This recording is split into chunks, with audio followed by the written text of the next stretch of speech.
On. Greetings. Hi, my name is George. Okay, and I'm an alcoholic. Thank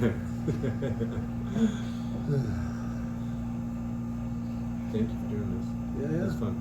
Well, thanks for participating. I think that like I said, I've come up with the concept, and it's really kind of, I'm just doing invitations right now, but I do want to extend it at some point as I, build out my blog and kind of think about where it could live in the world. I actually talked with somebody recently about doing it in Iran, like something like this in Iran, where it's like you don't have the ability to talk about things. Or I think even we saw it in Qatar, right? Didn't we just see it recently where the guy tried to walk in with a rainbow flag? So it's like all over the world, where it's like, I think that sometimes it's easy to take work for granted or freedoms for granted. Yeah. So speaking of that, what's on your mind? What weighs? So what word weighs heavily in your Can we mind? do this every day we're here and I get a new word? Yeah, you can do whatever you want, however you want to do it. Because that's part of the problem. Like, what do I want to talk about? And that's what happened with Charlie, right? He had one word and then Yeah. went down This for me, this is so cool because I'm so excited to listen to them talk about, or all of you for that matter. Yeah. Well, that was part of the legacy piece to this, where as I think about it, like I was watching or listening to this podcast, and they were talking about when parents die, right? And siblings die, there's nothing left. There's nobody to ask anymore. So where does the legacy live? Where would your kids see it? So I think my word is humble. Humble. And part of the reason, or one of the thoughts that came to mind was something Dis said, like, I feel like as a human, I think it's a really important personality trait or characteristic, and I don't feel that it's always my strong suit, that I don't feel like it's always something but it's something that I strive to be, so that once I'm open to learning, I think as I get older, I get even more and more desperate to just learn and be understanding of different things and people, and as a parent,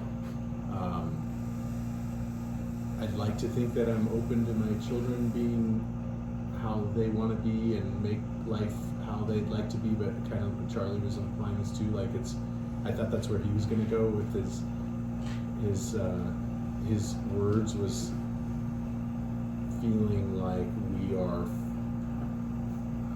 maybe it's too strong a word, but forcing him into being of some color or shape that us as parents think he should be, and not letting him have the freedom to be just whatever he evolves to be. So when I say humble, also I think about sports. A lot of my life has been about sports and athletics, and I think they don't go hand in hand. Not necessarily, I think right? they can be, but I think I was thinking about these athletes today that we're watching, and they just, to me, they just have this impression of arrogance, and I don't know if the two, to be a superstar athlete you have to be. I don't think you do, but it seems to be the case that. So I feel like in some ways as an athlete that it's contradictory, or it's hard to be. And then expectations actually came up too, because it's like even now as an older person doing sports, I have these expectations, and I feel like sometimes I'm disappointed because I've created these expectations, and then if it doesn't go the way that I think it should, then I'm bummed out, and then I'm like, what was the point? And being humble would allow me to just have it happen the way that it happens, and have it just turn out the way that it turns out. Another reason it comes up for me is in my job, I have to deal with strangers all the time. And I find that if I'm judgmental, if I am having a conversation in my head about these people, it takes my presence away from just being with that person and just communicating with them and just letting their words be their words, and not hearing their words and then turning them into something that is not what they said. Are you already listening? Yeah, exactly. They're always already listening. Yeah. So It's a reference to Landmark, if you guys didn't know. Yeah. So we'll Yeah. share later. As a parent, I feel like at this point in my life, my most important job is trying to be a good parent.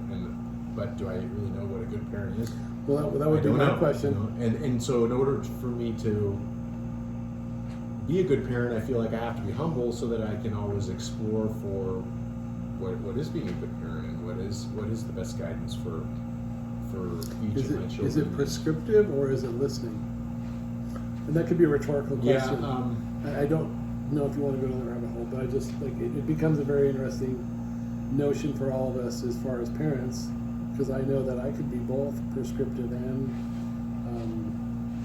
a listener. Yeah, I definitely could use a dose of both, I'm sure. When the kids were pretty young, I read a lot of books about different child psychology things, like just being paranoid as a parent. I was like, oh my gosh, like I have no business being a parent. You know what I mean? Like feeling like I'm just figuring it out. Anyway, like Dis just said too, he's like, the life is a mystery, and I'm sure it will be right till the end. And knowing what's the right thing for myself is challenging enough, let alone what I should be guiding my children to do. I did, like Charlie and I have had a lot of conversations recently, and I try to bring it back to some of the basics of, I just want you to be nice to people, or at least not be harmful to people. You know, I don't think you have to go around and take care of everybody, but at least not make other, not harm, harm the planet, harm other people, harm yourself. And I think that's the right thing. Is that the right thing? I don't know. So I just want to continue to explore and figure out what makes, the world a better place, make my life a better place, make my kids' life a better place. And I don't think you can do that if you're just arrogant and you think you got it all figured out. Yeah. This on the political conversation that's come up through most of these subjects, without having some humility, you're going to run into some problems. It's interesting that politics, I think that as you're talking about it, like you're bringing politics, I would go back to religion too, where there's a very prescriptive nature to religion, where it's like there's one way to be right. There is no humbleness to it, if you will, to your point, where it's like, look, it's kind of like your analogy with the sports figure. Humbleness almost can't exist sometimes in politics and in religion and sports, because you need to believe that you're 100% right and committed to it. Yeah. And so I think that there's a difference between a sports figure and a religious figure, though. Yeah. I think, I don't know if I entirely agree with that, because Jackie, as an example right now, is like in her early, in my opinion, and she doesn't necessarily see it this way. It's like, in your life, you're looking back at, she thinks that, I think she gets herself in a dangerous place of thinking like she's a good volleyball player or a great volleyball player, and this, maybe you guys can relate to this with your kids too in sports, like they think when being coached, they sometimes get angry at the coach, like I already got this figured out.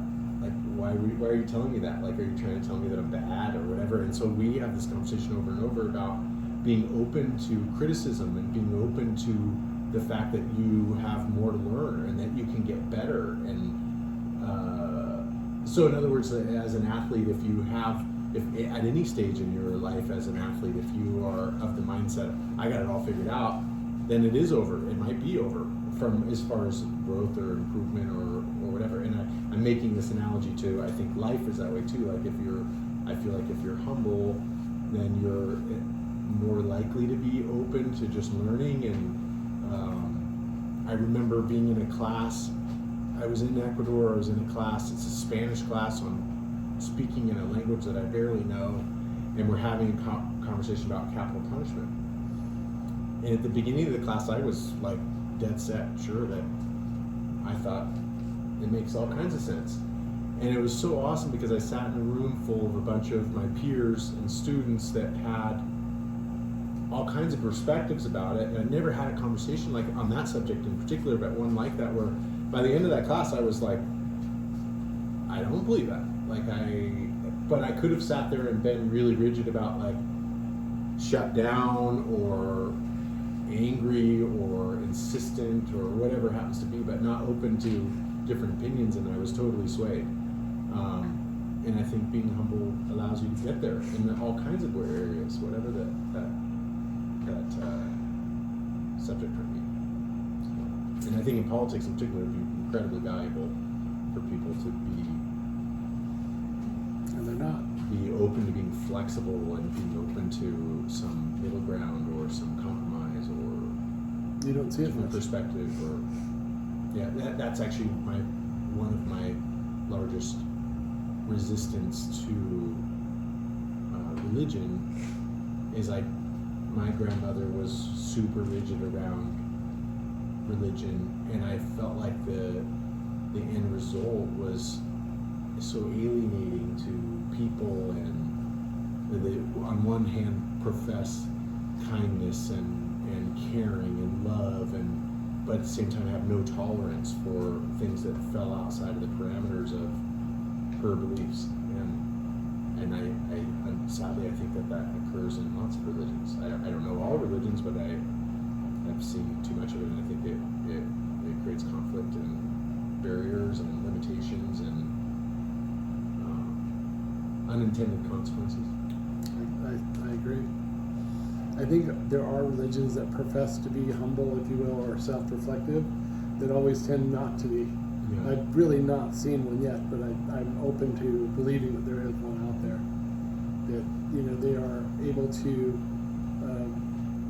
have open dialogues to lead to growth, is what it's alluding to. Yeah. That's the only way to be humble. It sounds like.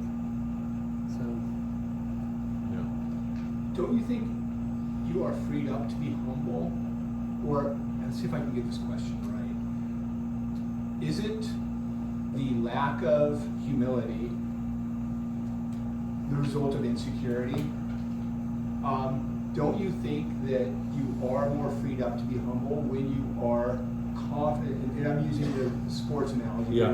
when you know you are good, you don't need to tell people, you don't need to lose that humility. I think I understand what you're saying. Like, in other words, that you can have someone that's not so good at it, but then at a sport, for example, and then they just are so arrogant about it, and it's like a compensation or something or other. I've seen way more ugly. Yeah. I've seen way more ugly confrontations in low-level volleyball tournaments Yeah. than I have in high-level volleyball. Yeah, I tournaments. understand. Yeah. I think that some of the athletes that I would probably, and I don't have any in mind, that it's so. Aaron Rodgers is a football player that I follow some because he plays for the Green Bay Packers, and when the game doesn't go well, he blames everybody else on the team, or he typically does. It is so, to me, it's so unattractive. It so makes me dislike him. It makes me, I like it. But then you also hear the guys that they ask Mark, what do you think made the difference today? And he's like, it was a team effort. It was, and I find it interesting. I just find, to me, it's just a more attractive trait, I guess. It isn't necessarily always exactly. I mean, you could have. It is a team effort and a team sport. Skiing, I also find it interesting because skiing is a sport where you're not a team.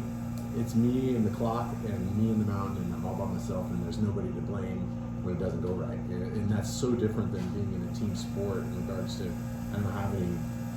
I can't say, well, Sally over there, she didn't pull her weight. Right.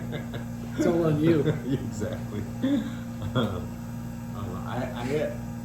I guess to round it up, I feel like there's so much more opportunity in being humble than there is in the opposite scenario. So, would you say that openness is part of your humbleness? It almost sounds like that's what you're alluding to as well, where you need to be receptive to others' perspective to be humble. Yes, I agree. Or yes, you got to be able to listen. You got to be the Charlie's word presence. I can be my head in the clouds, and I mean, in this conversation right now, all these such interesting things are coming up, and it's so easy to just suddenly be like off in your, in your own mental tangent, which I'm not saying is a bad thing, but it's I guess it's presence in a way that like I'm hearing and listening and Really pondering and what's that? It's really a skill to be able to sit and like truly take in everything someone says without just kind of looking inside and zoning out. There is a great quote. There's a By great, Elmer Fudd. by Elmer Fudd. There's a great quote that I've always loved, and it's like, are you trying to be the most interesting person in the room or the most interested person in the room? And it's really to your point where it's like, look, there are those people that just talk and talk and talk, that they're so interesting and relevant, as opposed to those person that's sitting in the corner that's not saying a word, right? And they're just taking it all in. They're just interested in what people are saying. They're interested in humanity, as opposed to they're going to prescribe. They know what's best. So there wasn't Elmer Fudd that made that quote, by the way. To connect it also what Frankie was saying, like part of what my takeaway was that there's not enough humility in our household to allow her to be free to say, feel, think, and openly and just be herself. Just be what she's, be in her own skin, so to speak. And I apologize for where and how I play a part in that, and I hope that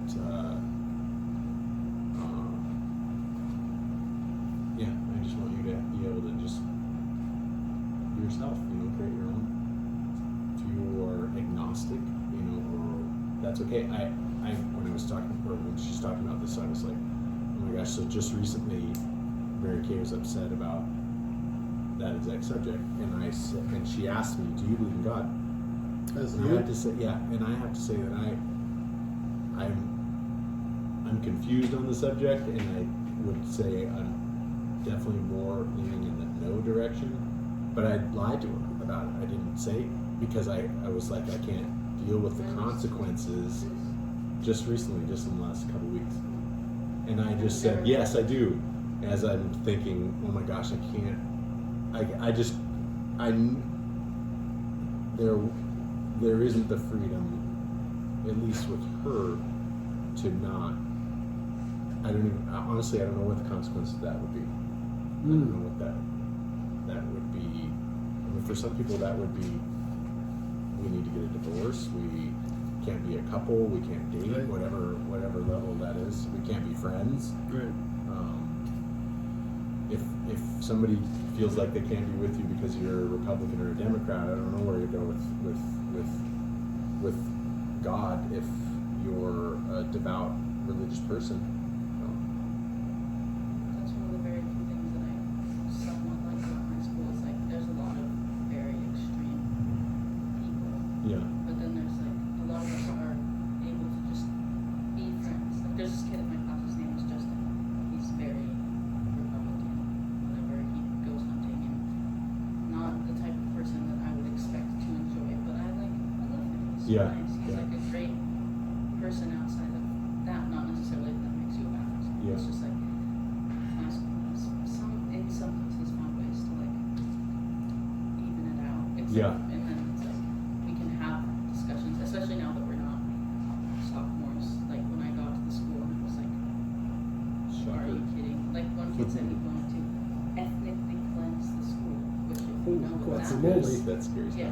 And I was like, and he said this in my religion class. Yeah. And I was like, Derek, Who said that? this kid at my school, Did he know what it meant? he's just a really shitty person. He's extreme. I hate him, Yeah.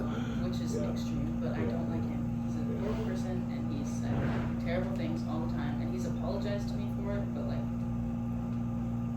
okay, I don't know, he sucks. But anyway, it'd be nice if to just, I don't know why, I've never heard her say anything about her like really being religious.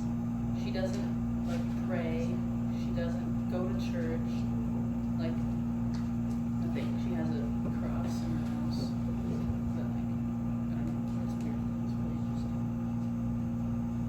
to me, like to your point, like I would find that conversation to be really fascinating if you could get to it. Yeah, I don't know. But it sounds like you can't get to it. Yeah. I would love to have that conversation with her. Well, this is- It's really scary for me because I don't want it to. Like, Mom and I have just finally gotten to a point where we're okay with each other. Yeah. Because for a long time it was like I won't say hate, but like did not like Mom. I did not want to be around her ever. She just made me sad. She hurt my feelings. She like made me feel like I was a bad person because I didn't want to go to the gym with her. Yeah. And like made me feel like I'm weak and I'm not enough. And I would literally like I'd finish the workouts and go in the bathroom and sit on the floor and cry and like I was just like I couldn't breathe. It was horrible. And then I would come out and she would say nothing, and it was very obvious. Like you could tell after I cried, like my eyes were really puffy, and I was like still like, and she would say nothing, like nothing, and we drive home in complete silence, and it was just like really. So I think I think a strong point on my word that's valuable, I guess, to everybody is when you as a person are giving off call it a vibe or and we probably all can think of somebody in your life where they have this energy of I know everything, or arrogance, or there's no flexibility, whatever it happens to be, that they create a wall around themselves that they don't even know that they've created. So in other words, like I don't want to be and the opposite of that being, I don't want to be the kind of person that creates an invisible force field around me that makes people not comfortable with talking to me about or communicating with me or being near me or whatever happens to be. Does that make sense? It does. It does, but it's a real intentional act. Yeah. You really intentionally have to be vulnerable. There's not many people that want to be vulnerable, and so you have to be vulnerable, and you actually think you have to ask the right questions. Yeah. I think one of the questions that I've learned that you need to ask, okay, how am I coming across? Am I communicating to, or what do you think about me, right? And that's a very vulnerable place for me to ask you, like, hey, I just shared my thought, how do you feel? Yeah. I think it's another unintended thing that goes on between you and another person that some people either give that vibe or they don't. And I'm sure we can put our finger on some of the things that are specific, but in how you communicate with people, I think oftentimes people are just like uncomfortable or well, I think it's a cultural thing that we have become. I think there's two sides of it. Sensitive to what we want to say, we don't want to offend each other, but we've also become hypersensitive to it, where it's like, no, I don't want to offend you, I don't want to go down this road. So I think it's a very double-edged sword, where it's, I think that your wording and how you approach somebody has to be really careful, in my opinion, where it's like, it really almost needs to be based in the form of questions. Yeah. Where it's like, it's really about deeper understanding. Yeah. And it's interesting, understanding always comes up for me a lot, and I still don't have it on my wall yet, so I think it's at the core of everything, to your point. Like, so. To be continued. Sir, you ready to write a word? Okay. Yes, we can hear you.